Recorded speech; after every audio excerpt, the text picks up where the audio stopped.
எடுத்து வாசிக்கலாம். 2 சாமுவேல் 7ஆம் அதிகாரம் 16ஆம் வசனம். 2 சாமுவேல் 7:16. உன் வீடும் உன் ராஜ்யமும் என்றென்றைக்கும் உனக்கு முன்பாக ஸ்திரப்பட்டிருக்கும். உன் ராஜாசனம் என்றென்றைக்கும் நிலை பெற்றிருக்கும் என்கிறார் என்று சொல்ல சொன்னார். இந்த சம்பவம் யாருக்கு என்று சொன்னால் தாவீதுக்கு பற்றி. நம்ம தாவீதை பற்றி படிச்சுட்டு வரோம் இல்லையா? அப்போ தாவீதுக்கு என்ன சொல்றாரு அப்படின்னு சொன்னால், உன் வீடு கட்டப்படும். இந்த செய்தியின் தலைப்பு, I will build your house. ஆண்டவர் உன் வீடு கட்டப்படும். சொல்லுங்க, என் வீடு கட்டப்படும். ஆமாம், என் வீடு கட்டப்படும். ஆகவே இந்த 16வது வாக்கியம், 7ஆம் அதிகாரம் 16ஆம் வாக்கியம் என்ன விசேஷமான ஒரு வாக்கியம் என்று சொன்னால், உன் வீடும் உன் ராஜ்யம் என்றென்றைக்கு எனக்கு முன்பாக ஸ்திரப்பட்டிருக்கும், உன் ராஜஸ்தானம் என்றென்றைக்கும் நிலை பெற்றிருக்கும் என்கிறார் என்று சொல்ல சொன்னார். யார்கிட்ட சொல்ல சொன்னார்னா தாவீதிட்ட சொல்ல சொன்னார்.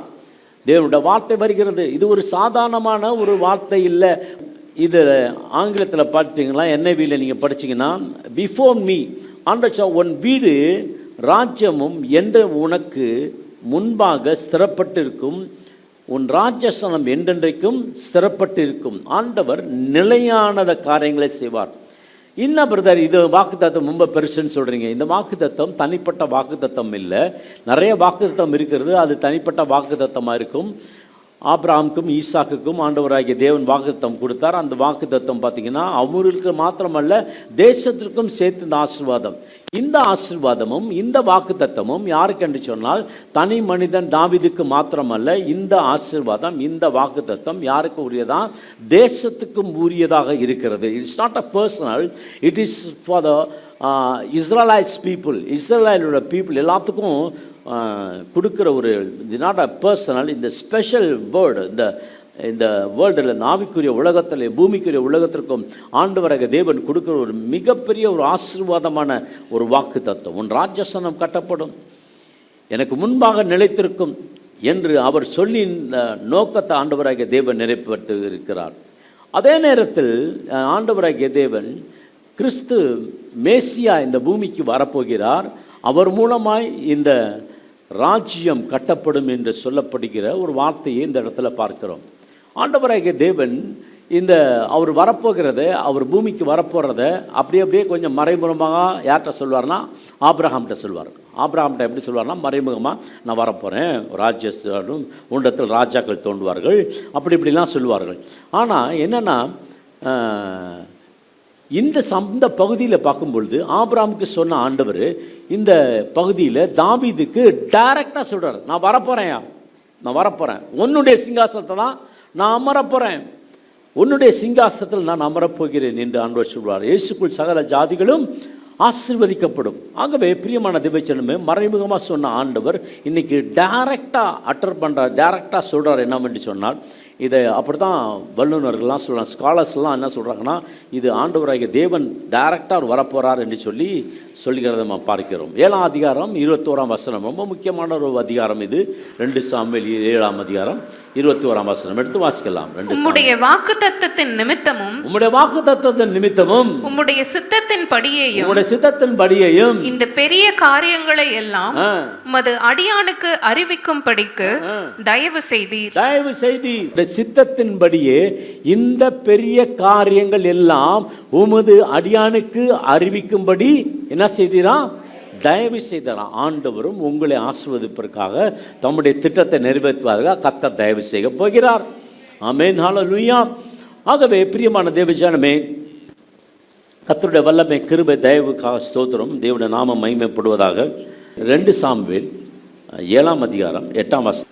இப்போதும் நீ என் தாசனாகிய தாவீதை நோக்கி சேனைகளின் கர்த்தர் சொல்லுகிறது என்னவென்றால் நீ இஸ்ரவேல் என்கிற என் ஜனங்களுக்கு அதிபதியாய் இருக்கும்படி ஆடுகளின் பின்னே நடந்த உன்னை நான் ஆட்டு மந்தையை விட்டு எடுத்து நீ போன எவ்விடத்திலும் உன்னோடே இருந்து உன் சத்துருக்களை எல்லாம் உனக்கு முன்பாக நிர்மூலமாக்கி பூமியில் இருக்கிற பெரியோர்களின் நாமத்திற்கு ஒத்த பெரிய நாமத்தை உனக்கு உண்டாக்கினேன். சரி, இதுல பாருங்க, ஆண்டவர் என்ன சொல்றாங்க, தாவீதை ஆண்டவர் எங்க இருந்து இருக்கிறான்னு பார்க்கலாம்.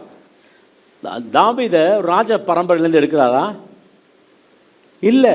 எங்கேருந்து எடுத்தாராம்? ஆட்டு மந்தையிலேருந்து எடுக்கிறாராம். ஈசாய்க்கு 8 குமாரர்கள் இருந்தார்கள் இல்லையா? நம்ம படித்தோம். ஈசாய்க்கு எத்தனை குமாரர்கள்?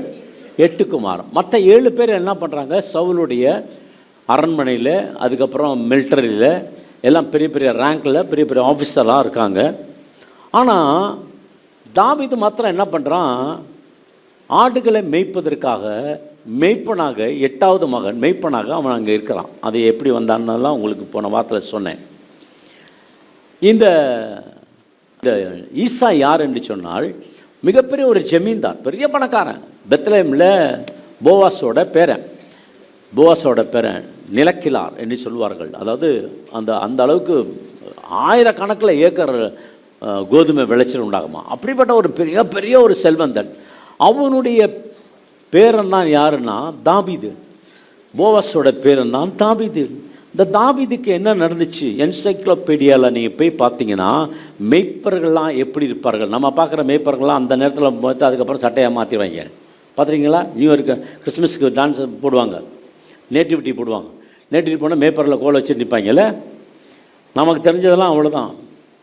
மேப்பரை கோலை வச்சுட்டு நிற்பான். அதுக்கப்புறம் அந்த சீன் முடிஞ்சோன்னா போயிடுவாங்க. அதுக்கப்புறம் காரில் பார்த்தீங்கன்னா மேப்பர்லாம் நிற்பாங்க. அப்படிலாம் கிடையாது. எப்படி மேய்ப்பர் இருப்பாங்கன்னா, மேய்ப்பர் இருக்கிற இடம் ரொம்ப பயங்கரமானது. ஒரு மேய்ப்பர் அப்படின்னு சொன்னால் என்சைக்ளோபீடியாவில் சொல்லுது, அவங்க மாதிரி ரொம்ப கஷ்டப்பட்டவங்க யாருமே கிடையாது. அவ்வளோ கடினமாக, அவ்வளோ கஷ்டமாக, அவ்வளோ உபத்திரமாக, அவ்வளோ பாடுகளாம், அவ்வளோ அவமானங்களாம். அவங்களுக்கு சமுதாயத்தில் பேர் கிடையாது. இஸ்ரவேலில் அவங்களுக்கு பேர் கிடையாது. அவங்கள மதிக்கவே மாட்டாங்க. அவங்களுக்கு நல்ல அந்தஸ்து இருக்கா? இல்லை.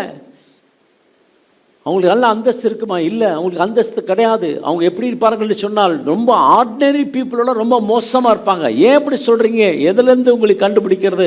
என்சைக்ளோபீடியாவில் பாருங்கள், ஜான் கில் சொல்கிறாரு, மேய்ப்பர்கள் எப்படி இருப்பார்கள்னு சொன்னால் அவர் ரொம்ப கீழ்த்தரமான ஒரு வாழ்க்கைங்க. கீழ்த்தரமான வாழ்க்கைனா எப்படின்னா, அவங்க வாழ்கிறது, அவங்க ஜீவிக்கிறதெல்லாம் எங்கே இருப்பாங்களான்னு சொன்னால் வனாந்தரத்தில் இருப்பாங்க.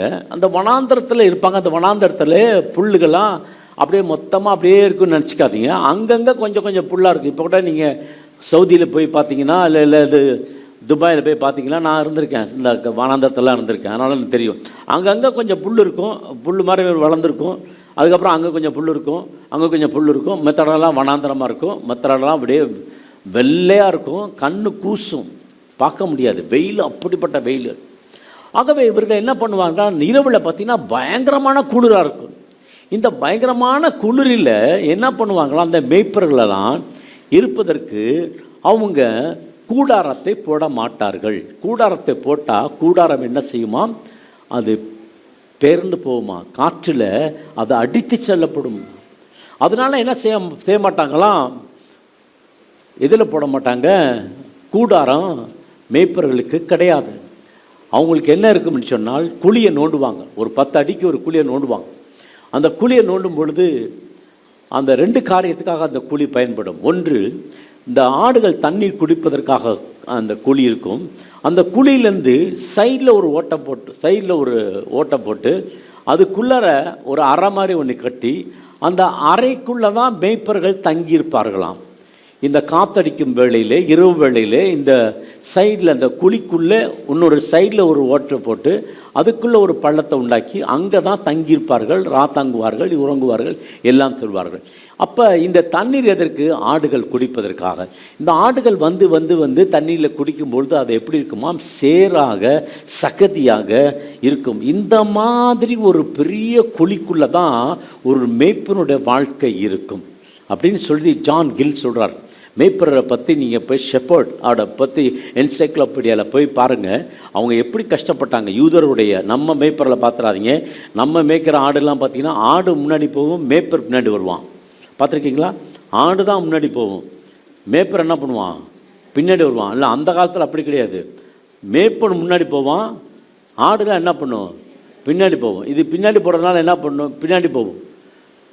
இந்த காலத்தில் அப்படியே மாறிடுச்சு. இப்போ இருக்க ஆடுகள்லாம் புல் மேறுதில்லை, போஸ்டர் சாப்பிட்டுட்டு போயிடுது. நிறைய ஆடு பார்த்துருக்கீங்களா? போஸ்டர் சாப்பிட்டுட்டு இருக்கோம்.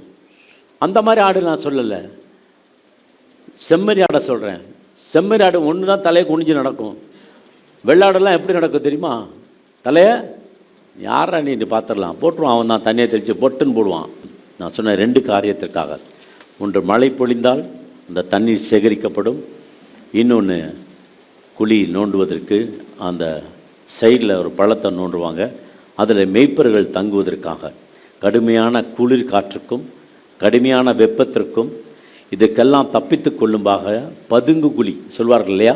பதுங்கு குழி எப்படின்னா, ஒரு ஒரு ஒரு நாடு இன்னொரு நாட்டுக்குள்ள வந்து பாம்பு ஷெல் போடுறப்ப, குண்டு போடுறப்ப என்ன பண்ணுவாங்கன்னா, அந்த பதுங்கு குழி வச்சுருப்பாங்க. அந்த பதுங்கு குழியில் போயிட்டாங்கன்னா அவங்களுக்கு என்ன இருக்காது, அந்த அந்த பாம் பிளாஸ்ட்லேருந்து அவங்க தப்பிச்சு கொள்வாங்க. அது மாதிரி தான் இங்கே மேய்ப்பர்கள் இருந்தார்கள் என்று சொல்லி பார்க்கிறோம். நம்ம நினைக்கிறோம் சும்மா மேய்ப்பர்கள் வந்தாங்க, எல்லாம் உட்காந்துருந்தாங்க, மேய்ச்சிட்டு இருந்தாங்க, உடனே தேவதூதன் வந்து உங்களுக்கு சமாதானம், பூமியிலே சமாதானமும், ஆமாம் என்னது அந்த வசனம் என்னது, மனுஷர் மேல் பிரியமும் பூமியிலே சமாதானம் உண்டாத ஒரு சேனைகள் வந்து பாடிட்டு போனாங்க, அதனால் ஜாலியாக தான் இருந்தாங்கன்னு அப்படின்னு நினைக்காதீங்க. ஆக்சுவலாக பூமியோட அவங்களுடைய வாழ்க்கை வந்து ரொம்ப கஷ்டப்பட்ட ஒரு சாதாரண ஒரு மனுஷனுடைய வாழ்க்கையில் கூட அப்படி இல்லைங்க. ரொம்ப கஷ்டப்பட்டாங்க, ரொம்ப கவலைப்பட்டாங்க, ரொம்ப பாடுபட்டாங்க, ரொம்ப அவதிப்பட்டாங்க. அந்த மாதிரி ஒரு அவதி பற்றவே முடியாது. அதனால தான் இஸ்ரவேலில் அவர்களுக்கு என்ன இல்லைன்னா மதிப்பு இல்லை, மக்களிடத்தில் அவங்கள்ட்ட என்ன இல்லைன்னா மதிப்பு கிடையாது, அவங்களுக்கு எந்த ஒரு இதுவுமே கிடையாது. அப்படிப்பட்ட ஒரு வாழ்க்கை தான் மேய்ப்பர்கள் வாழ்ந்து கொண்டிருந்தார்கள். அப்படி இருக்கும்பொழுது அருமையான தேவ பிள்ளைகளே, இன்னைக்கு அந்த குளிர்காகவும் அந்த வெயிலுக்காகவும் இருக்கும் பொழுது தான் அவர்கள் என்ன செய்தார்களாம், அந்த குழியில் அவர் பதுங்கிக் கொள்வார்களாம். எடுத்து வாசிக்கலாம். சங்கீதம் 40ஆம் அதிகாரம் 2ஆம் வசனம் எடுத்து வாசிக்கலாம். பயங்கரமான குழியிலும் உளையான சேற்றிலிருந்து என்னை தூக்கி எடுத்து போதும், என்னை தூக்கி எடுத்து, பயங்கரமான குழி, உளையான சேரிலிருந்து யாரை தூக்கி எடுத்தாரு? தாவீது. ஆண்டவர் சொல்றாரு, நான் எங்கிருந்து தாவீது எடுத்தேன்? ஆமாம், ஆட்டுக்கு பின்னே போய் கொண்டிருந்த தாவீதை யார் எடுத்தாரு? ஆண்டவர் எடுத்தார். அவனுடைய சூழ்நிலைகள் என்ன, அதை தான் பார்க்க போகிறோம். செப்பனியா 2ஆம் அதிகாரம் 6ஆம் வசனம். செப்பனியா 2ஆம் அதிகாரம் 6ஆம் வசனம். சமுத்திரக்கரை தேசம் அப்படின்னு சொன்னால் இஸ்ரவேல் தேசத்தை குறிக்கிறது. சமுத்திரக்கரை தேசம் மேய்ப்பர் தங்கும் குடில்களும் ஆட்டு தொழுவங்களும் ஆகும். ஆமாம் ஆமாம். என்னவா மாறுமா, இந்த பாலும் தேனும் ஓடுகிற இந்த தேசம் என்னவா மாறுமா, மேய்ப்பர் தங்கும் இடமும் குடில்களும் ஆட்டு தொழுவமாய் இருக்கும். ஆமென். அப்போ இந்த யார் எதை சொல்கிறதுனா, அந்த கானான் தேசத்தை பற்றி ஆண்டவர் சொல்கிறாரு. இது பாலும் தேனும் ஓடுகிற தேசமாக ஒரு நாள் இருந்தது. ஆனால் இப்போ என்னவா மாறப்போகுதுன்னா, மேய்ப்பர் தங்கும் குடிலாக மாறப்போகிறது. ஆகவே பிரியமான தேவச்சனமே, கானான் தேசம் எப்படி இருக்கும்? ஆசீர்வாதத்தோடு இருக்கும். ஆனால் இந்த இடத்துல அவங்க பார்க்கும் பொழுது அந்த தேசம் எப்படி இருக்கும் என்று சொன்னால், மேய்ப்பர் தங்கும் தேசம் குடிலாக இருக்கும். பிட், குழி, உளையான சேரு, ரொம்ப கஷ்டம். அந்த இடத்துல யாரும் போயிட்டு பிரியமாக இருக்கவே முடியாது, எல்லாம் வெளியே வரணும்னு தான் நினைப்பாங்க. ஆனால் வேறு வழியில் ஆடை மேய்ப்பதற்கு அப்படித்தான் இருந்தாக வேண்டும். அப்படித்தான் யார் இருந்தார் என்று சொன்னால் தாவீது இருந்தான். அங்கிருந்து தான் ஆண்டவர் யார் எடுக்கிறாரு? தாவீது எடுக்கிறார். எங்கே? அந்த குடியில், எங்கே? அந்த உளையான சேற்றில், எங்கே? அந்த பள்ளத்தில், அந்த எங்கே இந்த ஆடு மேய்ச்சிட்டு இருக்க, அங்கிருந்து தான் யார் எடுக்கிறாரு? தாவீதை ஆண்டவராகிய தேவன் எடுக்கிறாரு. ஆமென், ஹல்லேலூயா. ஆகவே நான் எடுத்தேன், என் ஆண்டவர் சொல்கிறார், நான் அவனை எடுத்தேன். அப்படிப்பட்ட ஒரு வாழ்க்கையை ஆண்டவர் உங்களுக்கும் எனக்கும் ஆண்டவர் கொடுத்துருப்பார். ஆண்டவர் சொல்கிறார், நான் உனக்கு என்ன செய்ய போகிறேன்? வீடு கட்ட போகிறேன். சொல்லுங்க, கர்த்தர் எனக்கு வீடு, ஆமாம், கர்த்தர் வீடு கட்ட. எடுத்து என்ன பண்ண போகிறேன்னா வீடு கட்ட போகிறார். உங்களுக்கு எனக்கும் கர்த்தர் ஆஸ்வதிக்க போகிறார். உளையான சேற்றிலிருந்து திருப்பி உளையில சேத்துல இல்லை. உங்கள் வியாதியிலேருந்து ஆண்டவர் எடுத்து சுகத்தையும் பலத்தையும் ஆரோக்கியத்தையும் கொடுத்து கர்த்தர் உங்களை சுஸ்தப்படுத்த போகிறார். நம்புறவங்க ராமன் சொல்லுங்களேன். ஹல்லேலூயா. ஆகவே பிரியமான தேவஜன், நான் உனக்கு வீடு கட்டுவேன் என்று சொல்லி ஆண்டவர் சொல்லுகிறார். மேய்ப்பர்கள் சாமுவேல் மேய்ப்பரை பற்றி சாமுவேல் தீர்க்கதரிசி என்ன பண்ணுறான்? தாவீதை கூப்பிட்டு அபிஷேகம் பண்ணுறான். என்ன பண்ணுறான்? சாமுவேல் தாவீதை வச்சு அபிஷேகம் பண்ணிவிட்டு அவர் வீட்டுக்கு போயிடுறாரு. அவன் வாழ்க்கையில் ஒரு சமாதானமான ஒரு நாட்கள் இல்லவே இல்லை. அலைச்சல்கள், வாழ்க்கை முழுதும் அலைச்சல்கள், எங்கே பார்த்தாலும் அலைச்சல், ஓடி ஓடி தன் ஜீவனுக்காக அலைந்து அலைந்து திரிந்தவன் ஒரே ஒருத்தன். அவன் யாருன்னா தாவீது. சங்கீதம் 56:8 எடுத்து வாசிக்கலாம். என் அலைச்சல்களை தேவரீர் எண்ணி இருக்கிறீர். என் கண்ணீரை உம்முடைய துருத்தியில் வையும். ஆமென். அவைகள் உம்முடைய கணக்கில் அல்லவோ இருக்கிறது. ஆமா, என் அலைச்சலில் தேவரீர் எண்ணி இருக்கிறீர். அவன் அப்படி அலைஞ்சாங்க. யாருக்காக? சவுலுக்காக பயந்து அலைந்து அலைந்து தன் ஜீவனை காப்பாற்றிக் கொள்வதற்காக அலைந்தான். என் அலைச்சலை தேவன் அறிந்திருக்கிறேன். என் கண்ணீரை உம்முடைய துருக்கியில் வையும். அவைகள் உம்முடைய கணக்கில் அல்லவோ இருக்கிறது. எவ்வளோ கண்ணீர் செலுத்தினேன். எல்லாரும் நல்லா இருக்காங்களே, எங்கள் அம்மா நல்லா இருக்காங்க, எங்கள் அப்பா நல்லா இருக்காங்க, எங்கள் சகோதரன் நல்லா இருக்காங்க, எல்லாரும் நல்லா இருக்கிறாங்க, நான் மட்டும் ஏன் அப்படி கஷ்டம் அப்படின்னு சொல்கிறீங்களா? இன்னைக்கு கர்த்தர் உங்களை உயர்த்த போகிறார். எனக்கு மாத்திரம் ஏன் இந்த கஷ்டம் சொல்கிறீங்களா? கவலைப்படாதீங்க. கர்த்தர் உங்களுடைய நிந்தை கர்த்தர் மாற்றப் போகிறார். உங்கள் அவமானத்தை கர்த்தர் மாற்றப் போகிறார். ஹல்லேலூயா. உங்கள் பிரச்சனை ஆண்டவர் மாற்றப் போகிறார். ஆகவே பிரியமான தேவதன, பிரச்சனை உங்களை நீங்கள் எத்தனை பிரச்சனை வேணாலும் பார்த்துங்க. தாவீதுக்கு அந்த பிரச்சனை மாதிரி கவுண்ட் பண்ணவே முடியாது. அப்படிப்பட்ட பிரச்சனை, மேலுக்கு மேல் பிரச்சனைகள் வந்து கொண்டே இருக்கிறது. எப்படிப்பட்ட பிரச்சனைனா, யாரால பிரச்சனைனா, அம்மாவால் பிரச்சனை, அப்பாவால் பிரச்சனை, அப்புறம் குடும்பத்தினால பிரச்சனை. இந்த பிரச்சனை மத்தியில் அவன் என்ன செஞ்சான்? துதிக்க ஆரம்பித்தான். அவன் சொல்றான், கர்த்தர் நல்லவர், அவர் கிருபை என்றும் உள்ளது. அவன் ஆராதிக்க ஆரம்பித்தான். தேவனுடைய வல்லமையின் பிரசனம் அவன் மீது தங்கும்படியாக ஆராதிக்க ஆரம்பித்தான். அது மாத்திரமல்ல, அவனோட வாழ்க்கை ரொம்ப கஷ்டமாக போகிற வேளையில் ஆண்டவர் மாத்திரம்தான் அவன் சார்ந்திருந்தான். ஒரு தரமான வாழ்க்கை அவனுக்கு நடந்ததா? இல்லை. அவன் சிங்கத்தை கொண்டதுனால, அது கரடியை கொண்டதுனால அவனோட வாழ்க்கை ஒரு தரம் மாறிச்சா? இல்லைங்க. ஆசீர்வாதம்னா எல்லா பகுதியிலையும் ஆசீர்வாதம் வேண்டும். ஒரே ஒரு பகுதியில் மாத்திரம் ஆசீர்வாதம் இல்லை. எல்லா சேனலும், எல்லா ஏரியாவிலும், எல்லா செக்மெண்ட்லையும், எல்லா வகையிலும் ஆசீர்வாதம் வேண்டும். ஆனால் அவனுக்கு அப்படி இல்லைங்க. அவனுக்கு அப்படி இல்லை. எத்தனை பேர் அப்படி சொல்ல முடியும்? எனக்கு ஒரு பகுதியில் தான் ஆசீர்வாதம், மற்ற பகுதியில் எனக்கு ஆசீர்வாதம் இல்லை. உளையான சேற்றிலிருந்து ஆண்டவர் எடுத்தார், உண்மைதான். சாமுவேல் அபிஷேகம் பண்ணான், உண்மைதான். உடனே ராஜாவா இல்லை, உடனே எந்த அற்புதம் நடக்கலை. கோலியாத்தை கொன்னான், உண்மைதான். ஆனால் உடனே எதுவும் நடக்கலை. ராஜாவோட மகளை திருமணம் பண்ணான், மீகாலை. உடனே அற்புதம் நடந்துச்சா? நடக்கலை. எதுவுமே நடக்கலை. வாழ்க்கை தரத்தில் உயர்வு இல்லை. போன வருஷம் காட்டிலும் இந்த வருஷம் நம்ம எப்படி இருக்கணும்? ஆசீர்வாதமாக இருக்கணும். இல்லை, உங்களுடைய செபம் இருக்கும் பார்த்தீங்களா, அது வாய்ந்திருக்கணும். உங்களோட உமாசம் இருக்குது பார்த்தீங்களா, அது வாய்ந்திருக்கணும். உங்கள் வேத வாசி இருக்குது பார்த்தீங்களா, அது வாய்ந்திருக்கணும்.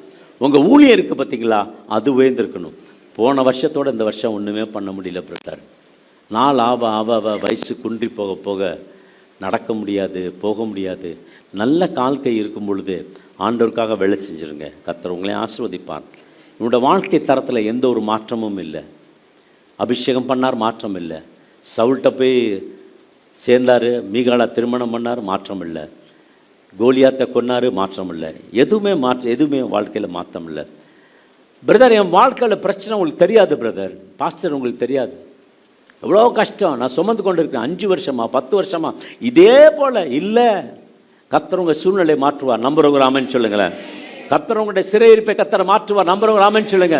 ஆனால் தாவீது என்ன பண்ணா? எப்பொழுதுமே எல்லா சூழ்நிலையும், எல்லா காலத்திலையும் ஆண்டவரை என்ன பண்ணலாம்? கடிந்து கொள்ளவே இல்லை. அவன் சொல்கிறான், கர்த்தர் நல்லவர், அவர் கிருபை என்றும் உள்ளதுன்னு சொல்ல ஆரம்பித்தான். இப்படித்தான் நம்ம நம்மளோட வாழ்க்கையில் வருகிற ப்ராப்ளம்ஸை நீங்களும் நானும் ஃபேஸ் பண்ண முடியும். ஆமேன். ஹல்லேலூயா. எடுத்து வாசிக்கலாம். சங்கீதம் 27:10.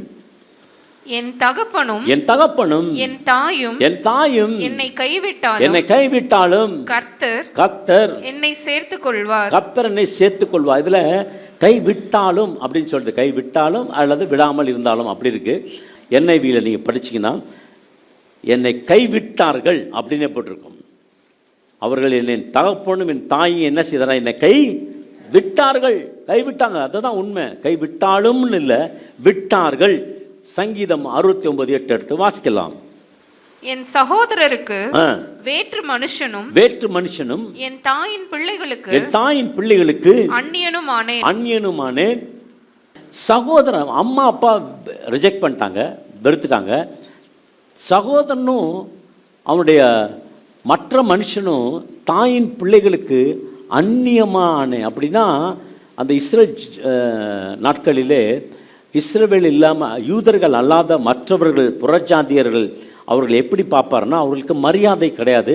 அவர்கள் நாய் என்று சொல்லி அவர்களை பார்ப்பார். அவர்களாம் நாய். ஏன்னா யூதர்கள் இல்லைன்னு சொன்னால் யூதர்கள் அல்லாத புறஜாதியர் யாராக இருந்தாலும் நாய் என்று சொல்லப்படுவார்கள். அதனால் அவனை அப்படி தான் பார்த்தாங்க. அந்நியனுமாக பார்க்குறாங்க, வேற்று மனுஷனாக பார்க்குறாங்க, ஒரு நாயாக பார்க்குறாங்க. ஆண்டவரே, நான் என்ன செய்தேன்? ஏன் எனக்கு இந்த கஷ்டம்? ஏன் எனக்கு துன்பம்? கேட்டதில்லை ஒரு நாள் கூட. பிரியமான தேவச்சனமே, ஆண்டவரை ஆராதிக்க ஆரம்பித்தான், துதிக்க ஆரம்பித்தான். ஹல்லேலூயா. ஆகவே புறஜாதியினுக்கு அவனை அந்நியன் ஆக்குனாங்க. அவனை தாய் தகப்பன் சகோதரர் எல்லாரும் கைவிட்டாங்க. தாவீது எருசலேமிலிருந்து எதை எடுத்துகிட்டு வராங்கன்னா, உடன்படிக்கை பெட்டி எடுத்துகிட்டு வராங்க. அந்த உடன்படிக்கை பெட்டிக்கு முன்பாக தாவீது என்ன பண்ணுறான்? முழு பலத்தோடும் அந்த நடனமாடி அவன் வந்து ஆண்டவரை துதித்து அப்படியே அந்த நடனமாடி வந்துகிற பொழுது பாடலாம் பாடி வருகிற பிள்ளையில் மீகால் ஜன்னல்லேருந்து பார்க்குறாரு. தாவீது இப்படி ஆடி கொண்டு வருகிறான். சட்டையெல்லாம் அவுத்து போட்டுட்டு ஏபோத் ட்ரெஸ்ஸை போட்டுட்டு ஆடி கிடக்கிறான். இவன் எப்படி கேவலமாக இருக்கானே அப்படின்னு சொல்லி மீகால் வந்து அவனுடைய கணவரை, அதாவது தாவீதை ரொம்ப அற்பமாக என்ன, நான் சொல்கிறேன், தாய் கவனிக்கலை, தகப்பன் கவனிக்கலை, சகோதரர் கவனிக்கலை, அப்புறம் என் சொந்த மனைவி கவனிக்கலை. எல்லாரும் என்ன பண்ணார்களாம்? அவர்களை எதிர்த்தார்களாம். வசனம் ஒரு லிஸ்டே சொல்லுது யார் யார் எதிர்த்தார்கள். சொந்த மனைவி எதிர்த்தார்கள். அன்னோன் என்று சொல்லப்படுகிற அவனுடைய மகன், அவன் கொலை செய்வதற்காக தாவீதை வகை தேடினான். அதோனி என்று சொல்லப்படுகிற இன்னொரு குமாரன் தாவீதுக்கு விரோதமாக எழும்பி வந்தான். அப்சலோம் தாவீதுக்கு விரோதமாக எழும்பி வந்தான் என்று சொல்லப்படி பார்க்கிறோம். அது மாத்திரமல்ல, யார் யார் அவனுக்கு வந்தாங்களாம்? அவனுடைய கூட இருந்த ஃப்ரெண்டு, ரொம்ப கூட இருந்த ஃப்ரெண்டு யாருது? அகிதோப்பல். அவன் தான் ஒரு பிளான் போடுறான் தாவீதை காலி பண்ணுறதுக்கு. நான் நெகட்டிவை பற்றி பேசிகிட்டு இருக்கேன். அவன் தான் ஒரு பிளான் பண்ணான். இவங்க எல்லாருமே என்ன பண்ணாங்களாம்? தாவீதை எதிர்த்தாங்களாம். எல்லாருமே தாவீதுக்கு விரோதமாக வந்தாங்களாம். அவனுடைய அதுக்கப்புறம் ஆசாரிகள் இருக்கிற எல்லாரும் அவனுக்கு விரோதமாக வந்தாங்களாம். 12 கோத்திரம் ஆசாரியான இருக்கிற அபியதார் என்ன பண்ணானா? அவனுக்கு விரோதமாக வந்தான். தாவீதுக்கு விரோதமாக பென்னியேல் கோத்திரத்தால் சவுல் அவனுக்கு விரோதமாக வந்தார். கலகம் பண்ணுவதற்காக, கொலை செய்வா தேடுவாக யோவாப் வந்தான். யூதா கோத்திரத்தில் கொலை செய்வதற்காக அவர்கள் எழும்பி வந்தார்கள் என்று சொல்லி பார்க்குறோம். இப்படி 12 கோத்திரத்திலிருந்து அவனுடைய கசின் பிரதர் கூட தாவீதை கொலை செய்ய வேண்டும் என்று சொல்லி 1 2 எத்தனையோ பிரச்சனைகள். நீங்கள் பார்க்குற சம்பவம்லாம் சாதாரணம். தாவீது பார்த்தது அதிகமாக நொறுக்கப்பட்டான். அப்படியாக நொறுக்கப்பட்டிருக்கிறீர்களா? இன்றைக்கி ஒரு நற்செய்தி. கர்த்தர் உங்கள் சிறையிருப்பை மாற்றுவார். கர்த்தர் உங்களுடைய சூழ்நிலைகளை மாற்றுவார். கர்த்தர் உங்கள் குடும்பத்தில் அற்புதம் கர்த்தரை செய்து முடிப்பார். ஆமென், ஹல்லேலூயா. 12 கோத்திரமும் எதிர்த்தது. சவுல் எதிர்த்தான். படிங்க அந்த வசனத்தை. என் அலைச்சல்களை தேவரீர் எண்ணி இருக்கிறீர். என் கண்ணீரை உம்முடைய துருத்தியில் வையும். ஆமா, அலைச்சல்ல இருந்திருக்கு. நீங்க படுற கஷ்டம் ஆண்டவருக்கு தெரியும். தெரியுமா? தெரியாதா? நிச்சயம் தெரியும். என் அலைச்சல் நீ அறிந்திருக்கிறீர். கர்த்தர் தாவீதுக்கு ஒரு கட்டத்தில் எல்லாம் முடிஞ்சிச்சு, எல்லாத்தையும் தோக்கடிச்சான், எல்லாத்தையும் வெற்றி அடைச்சான். ஆண்டவர் அவனோடு கூட இருந்தார். ஆண்டவர் சொல்கிறார், நான் அவனை எங்கேருந்து எடுத்தேன்? ஆமாம், மேய்ப்பர்கள் இடத்துல நான் எடுத்தேன், உளையான குழியிலேருந்து எடுத்தேன். எனக்கு தெரியும் உன்னை எப்படி உயர்த்துவது என்று சொல்லி ஆண்டவர் எல்லாத்தையும் விடுதலை ஆக்கி அவனை அக்கறைப்படுத்தி அவனை விடுதலைக்குள்ளே ஆக்கி கர்த்தருக்குள்ளே அவனை ஆண்டவர் ஒவ்வொரு நாளும் கர்த்தர் அவனை ஆசீர்வதிக்க ஆரம்பித்தான். தாவீதும் அவனுடைய பிரச்சனைகளும் நீங்கி இளைப்பாறுகிற பட்சத்தில் ஆண்டவராகிய தேவன் உங்களுக்கும் உங்கள் பிரச்சனைகள் தொடர்ந்து வந்துட்டு இருக்கு. 2024 வந்துச்சு பிரதர், 2025 வந்துச்சு பிரதர், 2025 அக்டோபர் மாதம் வரைக்கும் வந்துச்சு. நான் சொல்கிறேன், நவம்பரோட எல்லா பிரச்சனையும் முடிஞ்சு போச்சு. இன்னியோடு உங்கள் பிரச்சனை எல்லாம் முடிஞ்சு போச்சு. நம்புறவங்க ஒரு ஆமென் சொல்லுங்கள். உங்கள் பிரச்சனை இன்னையோடு முடிஞ்சு போச்சு. தாவீதுக்கு அதே பிரச்சனையே இல்லை, அதே பிரச்சனையிலே அவன் ஓடிட்டே இல்லை. ஒரு நாள் வந்தது, எல்லா பிரச்சனைகளும் அவனை விட்டு வெளியே போக ஆரம்பித்தது. 2 சாமுவேல் 7ஆம் அதிகாரம் 1ஆம் வசனம் எடுத்து வாசிக்கலாம். 2 சாமுவேல் 7ஆம் அதிகாரம் 1ஆம் வசனம். கர்த்தர் கர்த்தர் ராஜாவை சுற்றிலும் இருந்த அவனுடைய எல்லா சத்துருக்களுக்கும் அவனை நீங்களாக்கி இளைப்பாற பண்ணின போது அவன் தன் வீட்டிலே வாசமா இருக்கையில். ஆமா, இப்ப என்னன்னா பாருங்க, எல்லா சத்துருக்கள் அவன் என்ன ஆக்கிட்டாரு? விடுதலை ஆக்கி என்ன பண்ணாரு? இளைப்பாறுதல்னா சமாதானத்தை கொடுத்துட்டார். இன்னும் யாருமே சண்டை போடுறதுக்கு வர்றதில்ல, சமாதானத்தை கொடுத்துட்டார். அவன் தன் வீட்டிலே வாசமா இருக்கையில் என்ன நடந்தது? இதுதான் பிரச்சனை. படிங்க. ராஜா தீர்க்கதரிசியாகிய நாத்தானை நோக்கி பாரும் கேதுரு மரங்களால் செய்யப்பட்ட வீட்டிலே நான் வாசம் பண்ணும்போது தேவனுடைய பெட்டி திரைகளின் நடுவே வாசமாய் இருக்கிறதே என்றான். ஆமா, ஒரு நாள் மாலையில உட்கார்ந்துருக்காங்க, நாத்தான் உட்கார்ந்துருக்கார், தீர்க்கதரிசி அவர் உட்கார்ந்துருக்கிறார். அவர் உட்கார்ந்துருக்கும் போது சொல்றாரு, நான் எல்லாமே எனக்கு ஆண்டவர் சமாதானமாக்கிட்டாரு, சந்தோஷமாக இருக்குது. இப்போ நான் எங்கே இருக்கேன்னா, நான் ஒரு கேதுரு மரங்களால் செய்யப்பட்ட வீட்டிலே நான் வாசமாக இருக்கிறேன். தேவனுடைய பெட்டி திரைச்சீலைக்குள்ளே நடுவில் வாசமாக இருக்கிறது என்றான். அப்புறம் படிங்க. அப்பொழுது நாத்தான் ராஜாவை நோக்கி, நீர் போய் உம்முடைய இருதயத்தில் உள்ளபடியெல்லாம் செய்யும், கர்த்தர் உம்மோடே இருக்கிறாரே என்றான். ஆமா, அவர் சொல்றாரு, உன் இருதயத்தில் என்ன தோன்றதோ அதை செய்ய, கர்த்தர் உங்களோட கூட இருக்காரு, நீ செய் அப்படின்றாரு. அவன் என்ன செய்யறான் பாருங்க. சங்கீதம் 132:1-2 எடுத்து வாசிக்கலாம். சங்கீதம் 132:1-2. கர்த்தாவே தாவீதையும் அவனுடைய சகல உபத்திரவத்தையும் நினைத்தருளும். அவன் நான் கர்த்தருக்கு ஒரு இடத்தையும் சொல்லுங்க யாக்கோபின் வல்லவருக்கு ஒரு வாசஸ்தலத்தையும் காணும் மட்டும் என் வீடாகிய கூடாரத்தில் பிரவேசிப்பதும் இல்லை, என் படுக்கையாகிய கட்டிலின் மேல் ஏறுவதும் இல்லை. ஆமா, சொல்லிட்டான், நான் என்ன பண்ண மாட்டேன், என் ஆண்டவருக்கு ஒரு வீடு வேணும், அவருக்கு நான் ஒரு வீடு கட்டணும், அதனால நான் இந்த கேதுரு மரங்களால் உண்டாக்கப்பட்ட இந்த மாளிகையிலே நான் இருக்க மாட்டேன். 2 சாமுவேல் 7ஆம் அதிகாரம் 28ஆம் வசனம் எடுத்து வாசிக்கலாம். போதும் கர்த்தராகிய ஆண்டவரே நீரே தேவன், உம்முடைய வார்த்தைகள் சத்தியம், தேவரீர் உமது அடியானுக்கு இந்த நல் விசேஷங்களை வாக்குத்தத்தம் பண்ணினீர். இப்போதும் உமது அடியானின் வீடு என்றைக்கும் உமக்கு முன்பாக இருக்கும்படி அதை ஆசீர்வதித்தருளும். கர்த்தரான ஆண்டவராகிய தேவரீர் அதை சொன்னீர். உம்முடைய ஆசீர்வாதத்தினாலே உமது அடியானின் வீடு என்றைக்கும் ஆசீர்வதிக்கப்பட்டிருப்பதாக என்றான். ஆண்டவர் சொன்னாரு, அதை இவர் திருப்பி சொல்றான். ஆண்டவரே, நீங்க சொன்னீங்க எனக்கு வீடு தருவேன்னு சொன்னீங்க, தந்துட்டீங்க, வீடு எப்போ உங்களுக்கு முன்னாடி இருக்குது, அது எப்போ ஸ்திரப்பட்டிருப்பதாக. ஆனால் கர்த்தர் ஒரு வார்த்தை சொல்லியிருக்கார். என்ன சொல்லியிருக்காரு? எல்லா இஸ்ரவேல் மக்களுக்கும் பிரமாணமாக ஒரு வார்த்தை சொல்லியிருக்கார்.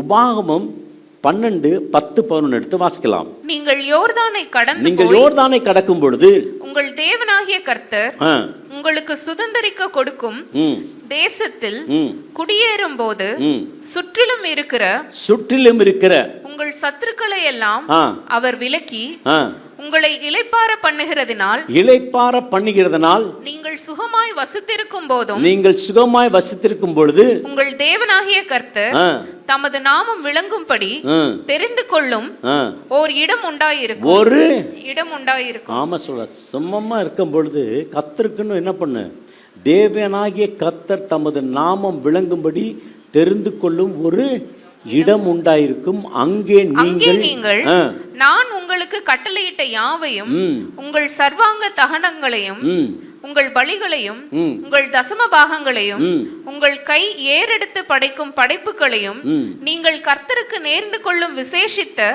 எல்லா பொருத்தனைகளையும் கொண்டு வந்து உங்கள் தேவனாகிய கர்த்தருடைய சந்நிதியில் நீங்களும் உங்கள் குமாரரும் உங்கள் குமாரத்திகளும் உங்கள் வேலைக்காரரும் உங்கள் வேலைக்காரிகளும். சரி, போதும். அதாவது என்ன சொல்றாருன்னா, நீங்க எல்லா பட்டணத்திலையும் ஜெயிச்சுட்டு வந்துட்டீங்கன்னா, நீங்க சமாதானம் இருந்தீங்கன்னா, இளைப்பாறுதல் இருந்துச்சுன்னா, அங்கே உங்களுக்கு ஒரு இடத்த உண்டாக்குங்க. யாருக்கு? கர்த்தருக்கு ஒரு இடத்த உண்டாக்குங்க. அந்த இடத்துல என்ன பண்ணுங்க, நீங்கள் பலி செலுத்துங்க. அந்த இடத்துல நீங்கள் என்ன பண்ணுங்க, ஆராதிங்க. அந்த இடத்துல வந்து தேவ சமூகத்தில் வந்து அமர்ந்துருங்க. கர்த்தர் உங்களை ஆசீர்வதிப்பார். ஆமென், ஹல்லேலூயா. இன்னைக்கு நிறைய பேர் பார்த்தீங்கன்னா, இந்த ஆசீர்வாதம் எப்படி வரும்னு சொல்லி சொன்னால், ஒரு ஆசீர்வாதம் உங்கள் சம்பள உயர்வு இருக்கலாம். இன்னொரு ஆசீர்வாதம் வேற எந்த ஆசீர்வாதம் இல்லை, சம்பளம் மாத்திரம் உயர்ந்துக்கிட்டா போதுமா?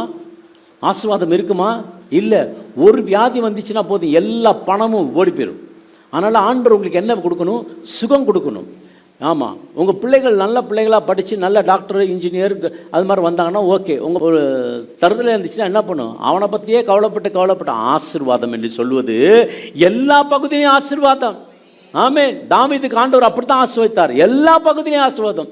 குடும்பத்தில் ஆசீர்வாதம், ராஜஸ்தானத்தில் ஆசீர்வாதம், பிள்ளைகள் ஆசீர்வாதம், அவனுடைய வீட்டில் இருக்கிற சிங்காசனத்தை கூட ஆண்டவர் ஆசீர்வதித்தார். ஏன்னா அந்த சிங்காசனம் தான் ஆண்டவராக இயேசு கிறிஸ்து வந்து மீண்டும் அமர்ந்து 1000 வருட அரசாட்சியிலே ஆண்டவராக தேவன் ஆளுகை செய்ய போகிறார். அப்பேற்பட்ட ஆசீர்வாதம். ஆகவே தாவீது மிகவும் நொறுக்கப்பட்டான். தாவீதுடைய அலைச்சல், ஆண்டவரே கர்த்தா ரொம்ப அதிகமாக இருக்கிறது, என்னால் தாங்க முடியல. மேய்ப்பனோட வேலை என்று சொல்றது மிகவும் கடினமான ஒரு வேலை, கஷ்டமான ஒரு வேலை. இப்படிப்பட்ட பாடுகள் நிறைந்த ஒரு மேய்ப்பன்லேருந்து ஆண்டவர் யார் எடுக்கிறானா? ஆடுகளுக்கு பின்னே போய் கொண்டிருந்த தாவீதை ஆண்டவர் எடுக்கிறார். ஆண்டவர் எடுத்து என்ன செய்கிறார் என்று சொன்னால், இந்த காரியத்தெல்லாம் அவன் சொல்கிறான் பாருங்க, அதெல்லாம் சொல்கிறான். இந்த உபாகமம் 12:10 யார் கடைப்பிடிக்கலைன்னா, யோசுவா என்ன பண்ணியிருந்திருக்கணும்? ஜெயிச்ச உடனே அவன் ஒரு ஆலயத்தை கட்டியிருந்திருக்கணும். அவன் கட்டலை. அவனை பார்த்தான், 31 ராஜாக்களை கொள்ளணும்னு நினச்சான். 31 ராஜாக்களை காலி பண்ணான். தன்னுடைய ராஜ்யத்தை தான் பெருசுப்படுத்தினான். அவருடைய தேவனுடைய ராஜ்யத்தை என்ன பண்ணலை? கட்டவே இல்லை, நினைக்கவே இல்லை. அது கூடாரத்தில் தான் இருக்குது. அது கூடாரத்தில் தான் இருக்குது. இன்னும் அது அந்த தோல் போத்தின்னு தான், அந்த கூடாரம்லாம் ஒரு தோலால் செய்யப்பட்டதான். அதை தச்சு தான் போட்டிருப்பாங்களாம். ஆகவே நமக்கு நல்ல ஏசி இருக்குது, வீடு இருக்குது. ஆனால் கர்த்தருடைய ஆலயம் எப்படி இருக்குது? கர்த்தருடைய ஆலயத்தை நினைத்து பாருங்கள், கர்த்தர் உங்களையும் ஆசீர்வதிப்பார். சாமுவேல் வராரு. சாமுவேல் வந்த பிறகு சாமுவேலாவது ஏதாவது ஆண்டவருக்குன்னு ஒரு இடத்த கட்டலாமா அப்படின்னு நினச்சாரா? நினைக்கல. ஆண்டவர் சொல்லியிருக்கார் உபாகமத்தில். இந்த உபாகமம் சொல்லப்பட்ட வார்த்தை யாருமே கீழ்ப்படியில. சாமுவேல் கீழ்ப்படியில. அதுக்கப்புறம் பார்த்தீங்கன்னா நியாயாதிபதிகள் வந்தாங்க. எத்தனை நியாயாதிபதிகள்? 12 நியாயாதிபதிகள் வந்தாங்க. ஒத்தனியால் ஒரு நியாயாதிபதி, கிதியோன், அதுக்கப்புறம் சிம்சோன், அதுக்கப்புறம் தெபொராள், இதுக்கப்புறம் 12 நியாயாதிபதிகள் வந்தாங்க. இந்த 12 நியாயாதிபதிகளும் எதை நினைக்கலனா, தேவனுடைய இந்த ஆலயத்தை பற்றி நினைக்கல. அது கூடாரத்தில் தான் இருந்துச்சு. அது கூடாரத்தில் தான் இருந்தது. அந்த ஸ்தலத்தில் யாருமே யோசிக்கலை. ராஜாக்கள் வந்தாங்க, யோசிக்கலை. சவுல் ராஜா வந்தான், அவன் யோசித்தானா? இல்லை. ஆனால் எப்போ தாவீது ராஜாவானானோ அன்னைக்கு அவன் நினைக்க ஆரம்பித்தான். 12 நியாயாதிபதிகள் நினைக்கல, யோசுவா நினைக்கல, சாமுவேல் நினைக்கல. எல்லாரும் இளைப்பாரி நல்லா 40 வருஷம் ஆட்சி செய்தான். யார்? சவுல். சாமுவேல் 40 வருஷம் நியாயந்திருத்தான். அவனுக்குன்னு சொல்லலை, யாருமே சொல்லலை. ஆனால் தாவீது வந்த உடனே அவன் முத செஞ்சது என்னன்னா, கர்த்தருக்குன்னு நான் ஒரு ஆலயத்தை கட்டுவேன் அப்படின்னு மனத்தில் நினைக்க ஆரம்பித்தான். அவன் இளைப்பாரி கொண்டிருக்கும் பொழுது அவன் சொல்கிறான், நான் நல்ல வீட்டில் இருக்கிறேன், மச்சுப்பாவி இருந்த வீட்டில் இருக்கிறேன், நல்ல பெரிய கேதுரு மரங்களாக செய்தப்பட்ட வீட்டில் இருக்கிறேன். ஆனால் என் ஆண்டவர் எங்கே இருக்காருன்னா, ஒரு திரையில் இருக்கார், ஒரு கூடாரத்தில் இருக்கார் அப்படின்னு சொல்லி என்ன பண்ணான்னா, அந்த ராத்திரியிலே எழுந்து போயிட்டானா. எனக்கு இந்த மாளிகை வேணாம், நான் முன்னாடி இருந்த அந்த மேய்ப்பன் இடத்துக்கே நான் போயிடுறேன். அதான் நீங்கள் முன்னாடி படிச்சிருப்பீங்க, 2 சாமுவேல் 7ஆம் அதிகாரம் 1-2 நீங்கள் படிச்சிருப்பீங்க. முன்னாடி இருந்த அந்த ராத்திரியிலே எழுந்து என்ன பண்ணான்னா, அந்த மேய்ப்பர்கள் தங்குற இடத்துல நான் போயிடுறேன்.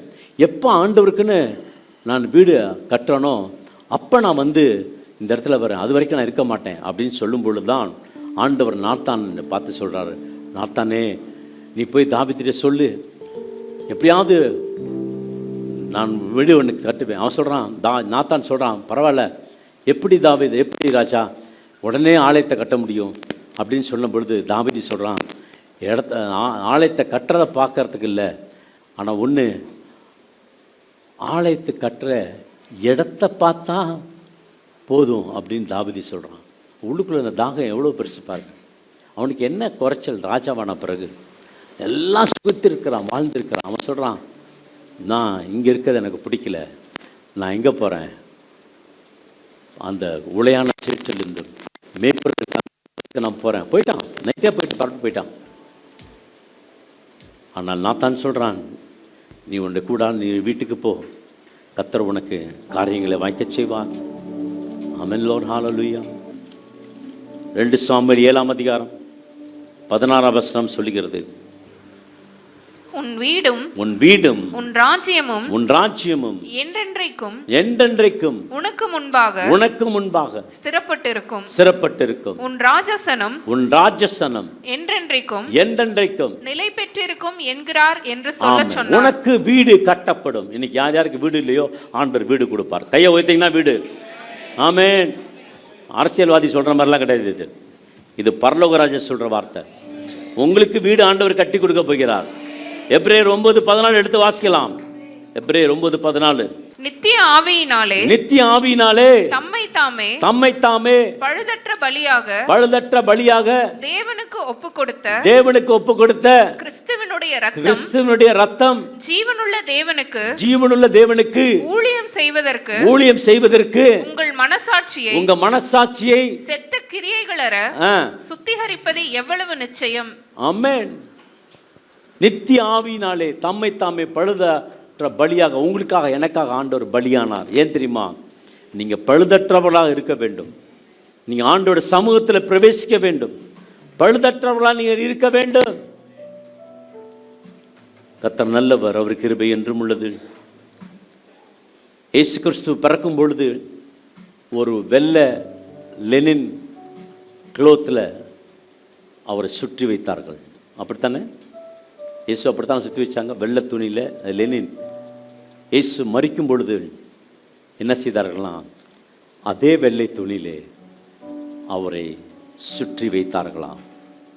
இந்த இயேசு உங்களுக்காக எனக்காக மரித்தவர், உங்களுக்காக எனக்காக பாடுபட்டவர். ஆமென். அவர் தேவ ஆட்டுக்குட்டியாக இருக்கிறவர். கர்த்தர் நல்லவர் என்பதை ருசித்து பாருங்கள். அவர் மேல் நம்பிக்கை இருக்கிற மனுஷன் பாக்கியவான். ஆண்டவர் சொல்வா, உன் சிங்காசனத்தை என்ன பண்ணுவேன்? ஸ்திரப்படுத்துவேன். ஏசாயா 9:7 எடுத்து வாசிங்க. தாவீதின் சிங்காசனத்தையும் அவனுடைய ராஜ்யத்தையும் அவர் திடப்படுத்தி அதை இது முதற்கொண்டு என்றென்றைக்கும் நியாயத்தினாலும் நீதியினாலும் நிலைப்படுத்தும்படிக்கு அவருடைய கர்த்தத்துவத்தின் பெருக்கத்துக்கு அதன் சமாதானத்துக்கும் முடிவில்லை. சேனைகளின் கர்த்தருடைய வைராக்கியம் இதை செய்யும். ஆண்டவர் வைராக்கியம், நீங்களும் வைராக்கியம் வந்தா அவரும் உங்க மேல வைராக்கியமா இருப்பார். நீங்க ஆண்டவருக்கென்று நீங்க ஒரு பகுதியை உங்க வளர்ச்சி எப்படி இருக்கும் என்று சொன்னால், உங்க விசுவாச வளர்ச்சி, உங்களுடைய விடாமுயற்சி, தேவனுக்குள்ள எப்பொழுதும் சித்தம் உள்ளவர்களாய் ஒரு ஆண்டவருக்காக நீங்க இருக்கும் பொழுது கர்த்தர் உங்களை ஆசீர்வதிப்பார். அது மொத்தம் பணம், நான் சொல்கிறது ஆண்டவருக்கு நீங்கள் பணம் கொடுக்கறதெல்லாம் மாத்திரம் நம்ம பரலோகத்துக்கு போயிட முடியாது. ஆண்டவருக்காக உங்கள் இருதயத்தையும் உங்களுடைய ஆத்மாவையும் ஆண்டவருக்கு நீங்கள் அர்ப்பணிக்கும் பொழுது கர்த்தர் உங்களை ஆசீர்வதிப்பார். ஏசாயா 16:5 எடுத்து வாசிக்கலாம். ஏசாயா 16:5. கிருபையினாலே சிங்காசனம் ஸ்தாபிக்கப்படும். நியாயம் விசாரித்து துரிதமாய் நீதி செய்கிற ஒருவர் அதன் மேல் தாவீதின் கூடாரத்திலே நியாயாதிபதியாய் உண்மையோடு வீற்றிருப்பார். தாவீதின் கூடாரம் என்று சொல்லி ஒரு கூடாரம் இருக்கிறது. இப்ப தாவீதின் கூடாரம் அல்ல. அதுக்கப்புறம் யார் வந்து கட்டுறாருன்னா, தாவீது கட்டணும்னு நினைப்பாரு, ஆனால் தாவீதால கட்ட முடியாது. ஆண்டவன் கட்ட வேணான்ட்டாரு. ஆனால் உனக்குள்ள இப்படி ஒரு ஆசை வந்துச்சு பத்தியா, அதை நான் ரொம்ப ஆசீர்வதிக்கிறேன்னு சொல்லி இந்த ஆலயம் கட்டுவதற்கு தேவையான எல்லா பொருளையும் ஆண்டவர் கொடுத்துட்டார். யாருக்கு? தாவீது கொடுத்தாரு. வெள்ளியை கொடுத்தாரு, பொண்ணை கொடுத்தாரு, மரத்தை கொடுத்தாரு. எல்லா பொருளும் வந்து ஆலயம் கட்டுவதற்கான பொருட்கள் எல்லாம் வந்து விட்டது. இதை யார் கட்டினார் என்று சொன்னால் சாலமோன் கட்டினான். ஆமென். சாலமோன் கட்டின இன்னும் ஒரு பகுதி, அந்த வேலிங் வால் என்று சொல்ல பகுதி இன்னும் இருக்கிறது. அந்த இடத்துல இப்போவும் போய் நீங்கள் கை வச்சு ஜெபம் பண்ணிங்கன்னா அந்த இடத்துல கர்த்தர் உங்களை ஆசீர்வாதத்தை கற்றுக் கொடுப்பார். அந்த கல்லுக்கடையெல்லாம் பார்த்தீங்கன்னா பேப்பராக ஜப விண்ணப்ப ஜபத்தெல்லாம் சொல்லி வச்சுட்டு வருவாங்க. நானும் எழுதி சொல்லி வச்சுட்டு வந்தேன். அந்த இடத்துல போய் அந்த இடம் அப்போ ஏன்னா சாலமன் சொல்கிறான், இந்த ஸ்தலத்தில் செய்கிற ஜெபங்கள் எல்லாம் உம்முடைய கண்கள் காண்கிறதையும் உடைய செவிகள் கவனிக்கிறதுமாய் இருக்கிறது என்று சொன்னார். பார்த்தீங்களா, அதை ஆண்டவர் ஆமேன் என்று அங்கரித்தார். ஆகவே அந்த இடத்துல போய் ஜெபிக்கும் பொழுது கர்த்தர் ஆசீர்வதிப்பார். அந்த இடத்துல நான் போக முடியல, வீட்டில் அமைந்த முழங்கால் போட்டிருந்து ஜெபித்து பாருங்கள், கர்த்தர் ஆசீர்வதிப்பார். ஆமேன். பிரியமான தேவச்சனமே, பழைய ஏற்பாட்டில் ஆலயமாக இருந்தது, புதிய ஏற்பாட்டில் அந்த ஆலயம் எங்கே இருக்குன்னு சொன்னால் உங்களுடைய இருதயத்துக்குள்ளே இருக்கிறது, உங்களுக்குள்ளே இந்த ஆலயம் இருக்கிறது. ஆகவே பிரியமான தேவச்சனமே, கர்த்தர் உங்களை ஆசீர்வதிக்க. 2 கொரிந்தியர் 9ஆம் அதிகாரம் 7ஆம் வசனம் எடுத்து வாசிக்கலாம். 2 கொரிந்தியர் 9:7. அவனவன் விசனமாயும் அல்ல கட்டாயமும் அல்ல தன் மனதில் நியமித்தபடியே கொடுக்க கடவன். என்ன படமா? தன் மனதில் தன் மனதில் என்னவாங்க நியமித்த அப்படின்னு என்னது? வீட்டிலேருந்து வரப்பே நியமித்துடுறோம். இன்றைக்கி காணிக்க எவ்வளோ போடணும்? 10 ரூபா போடணும். இன்னைக்கு காணிக்க எவ்வளோ போடணும்? 10 நோட்டாக இருக்கே, சில்லறையாக இருக்கே, டங்குன்னு சத்தம் கேட்குமே. இந்த 500 ரூபா, 1000 ரூபா, 50 ரூபா, 100 ரூபா இதெல்லாம் என்ன பண்ணிச்சுக்கலாம், ஒரு நாள் செத்து போச்சான். 2000 ரூபா சொல்லிச்சான், நான் 2000 ரூபா டேரெக்டாக பரலோகத்துக்கு தான் போவேன். போய் போட்டேன்னா பரலோகத்துக்கு போக முடியலையா, அது வெளியே அனுப்பிச்சி விட்டாங்களாம். 500 ரூபா சொல்லிச்சான், நான் பெரிய ஆள், என்னை தான் எல்லாம் எடுப்பாங்க, ஞாயிற்றுக்கிழமெல்லாம் என்னை எடுப்பாங்க, நான் பெரிய ஆள், நான் பரலோகத்துக்கு போயிடுவேன்ச்சான். அதே பரலோகத்துக்கு போக முடியல, விலைக்கு போயிடுச்சு. 100 ரூபா 50 ரூபா அது சொல்லிச்சு, நானும் பெரிய ஆள் தான் அப்படின்ச்சான். கஷ்டம். இந்த 10 ரூபா ஒன்றுமே சொல்லவே இல்லையா. இந்த 10 ரூபா எல்லாம் பரலோகத்துக்கு போயிடுச்சான். நீங்கள் போடுற இந்த 10 ரூபா 20 ரூபாவை கர்த்தர் ஆசீர்வதிப்பார். நீங்கள் 1 பைசா போட்டால் கூட அந்த 1 பைசாக்காக நாங்கள் ஜெபம் பண்ணியிருக்கோம். 1 பைசா இல்லை, ஆனால் நீங்கள் காயின் போடுறாங்க, சின்ன பிள்ளைங்கள்லாம் காயின் போடுறாங்க. இந்த காயின் போடுற எல்லா பிள்ளைங்களுக்காக நானும் என்னோட மனைவியும் சேர்ந்து ஜெபித்துட்டு தான் மற்ற காரியங்களை செய்கிறேன். கர்த்தருக்குன்னு நீங்கள் விதைக்கிறீங்க இல்லையா, அந்த விதையை கர்த்தர் ஆஸ்வதிப்பார். விதைக்கிறவனுக்கு விதையும் புசிக்கிறவனுக்கு ஆகாரத்தையும் கொடுக்கறது எப்படியோ அப்படியே கர்த்தர் உங்களையும் என்னை புசிக்க ஆண்டவர் ஆஸ்வதிக்க கர்த்தர் கொடுப்பார். நீங்கள் விதைச்சது ஒன்றும் வீணாக போகாது, திரும்பி வரும். பவுன்ஸ், ஒரு பாலை தூக்கி போட்டீங்கன்னா அந்த பால் திருப்பி வரும். உற்சாகமாய் கொடுக்கிறவனிடத்தில் தேவன் பிரியமாய் இருக்கிறார். ஆமென். நியமித்தபடி கொடுங்க, கர்த்தர் ஆஸ்வதிப்பார். எதை விதைக்கிறீங்களோ அதை என்ன பண்ணுவீங்க? அறுப்பீங்க. கட்டாயமும் அல்ல, விசனமாயும் அல்ல. ஐயோ போடுறமே, 100 1000 ரூபா போடுறமே. ஒரு தம்பி இருந்தாப்பிள்ளையா கோயம்புத்தூரில், அவனுடைய சம்பளம் 3000 ரூபா. இந்த செய்தியை சொல்லும் பொழுது, நான் 500 ரூபா 1,75,000 நான் நியமிக்கிறேன் அப்படின்னு சொல்லிட்டான். சொல்லிவிட்டு 500 ரூபா கொண்டு வந்து பாஸ்டர்கிட்ட கொடுத்தானா, நான் 1,75,000 கொடுக்குறேன் அப்படின்ட்டு. உன்னுடைய சம்பளம் எவ்வளோன்னு கேட்டப்ப 3000 ரூபா. நீ எப்படி கொடுப்ப? நான் நியமித்திருக்கிறேன், கர்த்தர் கொடுப்பார். அடுத்த மாதமே சம்பளம் 3 மடங்கு ஆச்சான். அடுத்த மாதமே 6 மாதத்தில் சம்பளம் எவ்வளோ மாறிச்சுன்னா 6 மடங்கு ஆகிச்சான். அதுக்கப்புறம் 10 மடங்கு, அதுக்கப்புறம் 25 மடங்கு. 25 மடங்கு அவன் வந்து ட்ரெயினர், இந்த எக்ஸசைஸ் பண்ணுறாங்கள அந்த ட்ரெயினர். இப்போ அவன் சொல்கிறான், நான் ஒரு மாதத்துக்கு என்ன சம்பளம் வாங்குறேனோ அதை ஒரு நாளைக்கு நான் சம்பளமாக ஆண்டவர் எனக்கு கொடுக்குறார். கர்த்தருக்கு கொடுக்கும்பொழுது நீங்கள் ஆஸ்வதிக்கப்படுவீர்கள். எண்ணி கொடுக்காதீங்க, அள்ளி கொடுங்க, கர்த்தர் உங்களை ஆஸ்வதிப்பார். கர்த்தர் உங்களை சத்துருவின் கண்களுக்கு விலக்கி ஆண்டவராக தேவன் பாதுகாப்பார். உங்களுடைய சிறையிருப்பை ஆண்டவர் மாற்றி போடுவார். நம்புறவர் ஆமென் சொல்லுங்க. ஆமென், ஹல்லேலூயா. கர்த்தர் நல்லவர், அவர் கிருபை என்றும் உள்ளது. தேவநாமம் மகிமைப்படுவதாக. ஆமென், ஹல்லேலூயா. நல்ல தேவனே, இந்த அருமையான நாளுக்காக நன்றியோடு துதிக்கிறோம் சுவாமி, சோத்தரிக்கிறோம் ஆண்டவரே. இந்த மாதத்தின் கடைசி நாட்களில் கர்த்தாவே எங்களை கொண்டு வந்து நிறுத்தி உமக்கு நன்றி செலுத்தும்படியான ஒரு சாக்கியத்தை கொடுத்த கிருபைக்காக நன்றி ஆண்டவரே. இந்த மாதம் முழுவதும் தேவன் எங்களை நடத்தின ஒவ்வொரு கிருபையின் வரங்களுக்காக உமக்கு நன்றி செலுத்துகிறோம். பாதுகாப்புக்காக, சுகத்திற்காக நன்றி ஆண்டவரே. ஆண்டவரே, இந்த 30ஆம் தேதியை காண எங்களுக்கு ஜீவனை கொடுத்தீங்களே ஆண்டவரே, உமக்கு நாங்கள் நன்றி செலுத்துகிறோம். ஒவ்வொரு ஊழியத்திலும் உம்முடைய கரம் எங்களோடு இருந்ததுக்காக உமக்கு நன்றி ஆண்டவரே. இந்த நாள் ஆண்டவரே ஒவ்வொரு பகுதியும் கர்த்தருடைய கருத்தில் நாங்கள் கொடுத்து ஆண்டவரே நல்ல நன்மைகளை இந்த நாளில் பெற்றுக்கொண்டதுக்காக உமக்கு நன்றி செலுத்துகிற சுவாமி. ஆண்டவரே தாவீதுக்கு ஆண்டவரே சத்துருக்கள் எல்லாவற்றையும் விலக்கி ஆண்டவரே ஒரு இளைப்பாறுதலை கட்டளையிட்ட போது ஆண்டவரே தேவனுடைய ஆலயத்தை குறித்த ஒரு சிந்தனையை அவர் இருதயத்தில் கொடுத்தீங்க சுவாமி. அதுபோல் இந்த நாளில் எங்களை நெருக்கி நிற்கிற எல்லா பிரச்சனைகள் போராட்டங்கள் எல்லாவற்றிலிருந்து கர்த்தர் எங்களை விடுதலையாக்கி ஆண்டவரே ஒரு இளைப்பாறுதலை எங்களுடைய சிந்தனையில் வைக்கும்படிக்கு நாங்கள் ஜெபிக்கிற சுவாமி. கர்த்தாவே உம்முடைய காரியங்களை குறித்து ஆண்டவரே நாங்கள் பக்தி வைராக்கியம் கொள்ளத்தக்க ஒரு இளைப்பாறுதல் எங்கள் சிந்தையில் இந்த நாளில் உண்டாகும்படிக்கு நாங்கள் ஜெபிக்கிற சுவாமி. எத்தனையோ தேவைகள் இருக்கு, எத்தனையோ காரியங்களை எதிர்பார்ப்போடு நாங்கள் இருக்கிற சுவாமி. கர்த்தாவே இந்த நாளில் எல்லாவற்றையும் உடைய கருத்தில் நாங்கள் ஒப்பு கொடுக்கிறோம். இதுவரை நடத்தின தேவன் 11 மாதங்கள் எங்களை நடத்தின தேவன் ஆண்டவரே இந்த வரும் நாட்களில் எங்களை நடத்தி தருவதற்காக உமக்கு நன்றி சுவாமி. கர்த்தாவே நீர் தாவீதுக்கு கொடுத்த வாக்குத்தத்தம் போல இந்த நாள் நீர் எங்களையும் ஆசீர்வச்சு எங்கள் வீட்டாரையும் எங்கள் வீட்டையும் தேவன் நீங்கள் நிலைக்க பண்ணி ஆண்டவரே தாவீதின் சிங்காசனத்தையும் ராஜ்யத்தையும் நிலைப்படுத்தினது போல இந்த நாளில் எங்களையும் நிலைப்படுத்துவதற்காக உமக்கு நாங்கள் நன்றி செலுத்துகிறோம். இந்த பண்டிகை நாட்கள் ஆண்டவரே எங்களுடைய எல்லா காரியங்களும் தேவன் விசேஷ விதமாக சந்திப்பதற்காக கோடான் கோடி சோத்திரம்.